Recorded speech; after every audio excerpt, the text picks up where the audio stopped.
आज हम चर्चा करेंगे कि ब्रह्म मुहूर्त क्या होता है और ब्रह्म मुहूर्त में उठने के लिए सब क्यों बोलते हैं। जो हमारे प्राचीन जो सिद्ध साधक थे या जो हमारे बुजुर्ग हैं वो हमें ब्रह्म मुहूर्त में उठने के लिए क्यों बोलते हैं। आखिर ऐसा क्या है ब्रह्म मुहूर्त में उठने से हमें क्या लाभ होगा और उठेंगे नहीं तो क्या हानि होगी।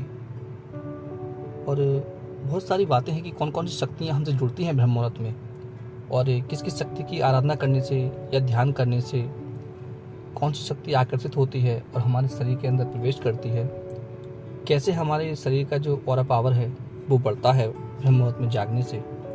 हम सभी कुछ चर्चा करेंगे इसी बात के ऊपर आगे वीडियो में। आप सभी से निवेदन है कि आप लोग मेरे चैनल को सब्सक्राइब कीजिए, लाइक कीजिए और कमेंट कीजिए और जितना भी हो सके आप लोग मेरे चैनल को शेयर कीजिए। सबसे पहले तो आप सभी जान लें कि ब्रह्म मुहूर्त का समय कितना है, कितने से कितने बजे तक ब्रह्म मुहूर्त होता है। सभी को पता है कि सुबह 4 बजे से होता है, कोई बोलता है 6 बजे तक होता है, कोई बोलता है 7 बजे तक होता है। नहीं, ऐसा नहीं है। ब्रह्म मुहूर्त का जो समय होता है वो 4 बजे से प्रारंभ होकर 5:30 बजे तक, यानी कि पूरा 1.5 घंटे का समय रहता है जो ब्रह्म मुहूर्त में होता है। इस समय को ही ब्रह्म मुहूर्त कहते हैं। 4 से 5:30 बजे तक के मुहूर्त को जो समय है इसी को ये ब्रह्म मुहूर्त है। यह जो समय है वो वेदों के अध्ययन के लिए, योगासन के लिए, ध्यान के लिए, पूजा पाठ के लिए, मंत्र जाप के लिए, गुरु मंत्र के लिए, सिद्धियों के लिए, अपने इष्ट की सेवा के लिए, इष्ट का ध्यान करने के लिए बहुत ही उत्तम समय है। क्योंकि वेदों का अध्ययन करने वालों से पता चलता है कि इस समय जागने वाले व्यक्ति के पास शारीरिक और मानसिक रोग नहीं फटकते, ना ही उसके पास वो आते। अब क्यों नहीं आते हैं वो भी मैं आपको जानकारी दे दूं कि आखिर उनके पास क्यों नहीं आते हैं। ये आयुर्वेद में चला जाता है कि रोग उनके पास क्यों नहीं आते। क्योंकि आयुर्वेद की दृष्टि से अगर देखा जाए तो जो ब्रह्म मुहूर्त है, ब्रह्म मुहूर्त के समय जो वायु चलती है वो चंद्रमा से प्राप्त अमृत के कणों को छूकर आती है, यानी कि अमृत के कणों से युक्त हो जाती है। और जब अमृत के कणों से युक्त हो जाती है तो स्वास्थ्य के लिए ये अमृत तुल्य हो जाती है। इसीलिए ब्रह्म मुहूर्त को अमृत बेला भी बोला जाता है। आप लोगों ने बुजुर्गों से सुना होगा कि अमृत बेला है या ब्रह्म मुहूर्त है, वो एक ही चीज़ को बोलते हैं। क्योंकि उस समय क्या होता है कि वायु में जो है ऑक्सीजन की मात्रा बहुत अधिक रहती है, यानी कि 41% के लगभग उसमें ऑक्सीजन रहती है उस समय ब्रह्म मुहूर्त में, और 55% नाइट्रोजन रहती है और केवल 4% कार्बन डाइऑक्साइड उस समय पे होती है। समझे, इसलिए उसको अमृत बेला बोला जाता है। अब आते हैं आगे कुछ सिद्धियों के ऊपर कि इस समय कौन कौन सी सिद्धियां हमें ज़्यादा फलदायी होती हैं, क्या हमें करना चाहिए।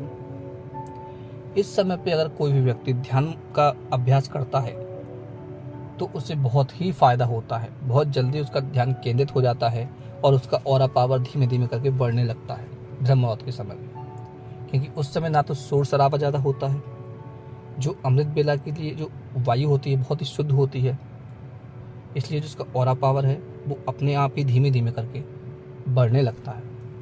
अगर कोई व्यक्ति ब्रह्म मुहूर्त के समय अपना ध्यान करता है, व्यायाम करता है या कोई पूजा पाठ करता है तो बहुत सारी शक्तियाँ हैं जो अपने आप ही उस साधक की ओर खींचने लगती हैं। अगर कोई व्यक्ति आज्ञा चक्र का जो प्रैक्टिस कर रहा है, आज्ञा चक्र जागृत करने की या ध्यान की कोई प्रैक्टिस कर रहा है तो उसके लिए ये समय बहुत ही उत्तम है।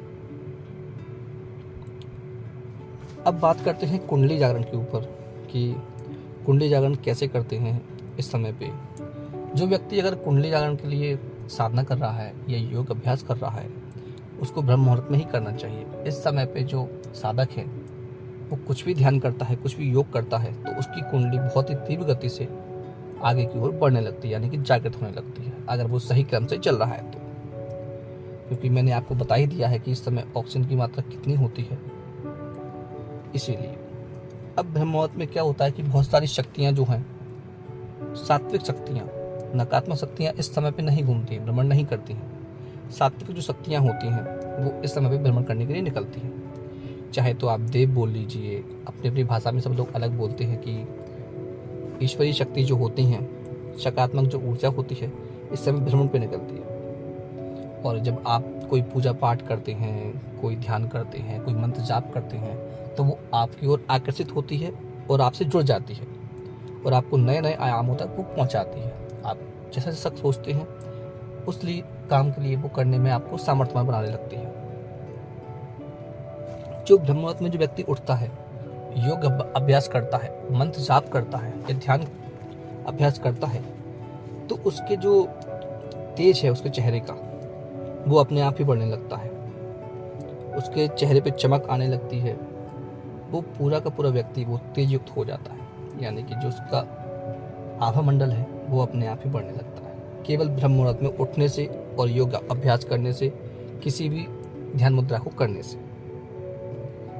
और अगर व्यक्ति कुंडली जागरण के लिए इस समय पे करता है तो आप ये नॉर्मली किसी भी साधक से पूछ लेना, वो भी आपको बता देगा कि हाँ, इस समय पे जब बिल्कुल शांत वातावरण रहता है, अगर कोई कुंडली जागरण का अभ्यास करता है तो बहुत ही जल्दी और तीव्र गति से उसका ध्यान केंद्रित होता है और अभ्यास में उसका मन लगता है।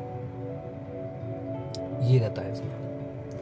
ब्रह्म मुहूर्त में विचरने वाली जो सकारात्मक शक्तियाँ हैं, अगर आप मान लीजिए कोई पाठ कर रहे हैं या देवी कवच कर रहे हैं या देवी का पाठ कर रहे हैं कवच कोई, तो उस समय देवी शक्तियाँ जब भ्रमण पर निकलती हैं, जब वो देखती हैं कि हमारा साधक या कोई व्यक्ति हमारा भक्त जो भजन कर रहा है, तो उनकी नज़रों में तो आपको आना ही आना है, तो वो शक्तियाँ आपसे जुड़ जाती हैं। ब्रह्म मुहूर्त में उठने वाले व्यक्ति के साथ सिद्धियाँ अपने आप ही जुड़ने लगती हैं। कोई भी अगर कोई मंत्र जाप करता है ब्रह्म मुहूर्त के समय पे, तो वो सकारात्मक शक्ति उसको सिद्धि प्रदान करती ही करती है, क्योंकि ये अमृत बेला है। इस समय पे सिद्धियाँ जल्दी होती हैं। कोई भी आप मंत्र जाप कर लीजिए, कोई भी पाठ कर लीजिए, कोई भी योग कर लीजिए, कोई भी अध्ययन कर लीजिए, ये आपके मस्तिष्क में बस जाता है और आपको सिद्धि प्रदान करता है। खास करके देवी शक्तियाँ आपसे जुड़ने लगती हैं ब्रह्म मुहूर्त में उठने से। तो आपको मैंने बता दिया कि ब्रह्म मुहूर्त कब से कब तक रहता है, इसमें योग अभ्यास करने से क्या होता है, आपका आभा मंडल बढ़ता है, आपका जो ऑरा पावर है वो बढ़ता है ब्रह्म मुहूर्त में उठने से, और ऑक्सीजन की आपके शरीर में मात्रा बढ़ेगी तो आपके चेहरे पे चमक अपने आप ही आने लगती है। और अगर आप ब्रह्म मुहूर्त में उठ के कोई पूजा पाठ करते हैं तो आप सभी लोग जानते हैं कि आपको लाभ ही लाभ है। इसलिए आप लोग सभी ब्रह्म मुहूर्त में उठा करें और जितना हो सके योग अभ्यास किया करें, मंत्र जाप किया करें, गुरु मंत्र जाप किया करें। कोई तांत्रिक साधना ब्रह्म मुहूर्त में ना करें।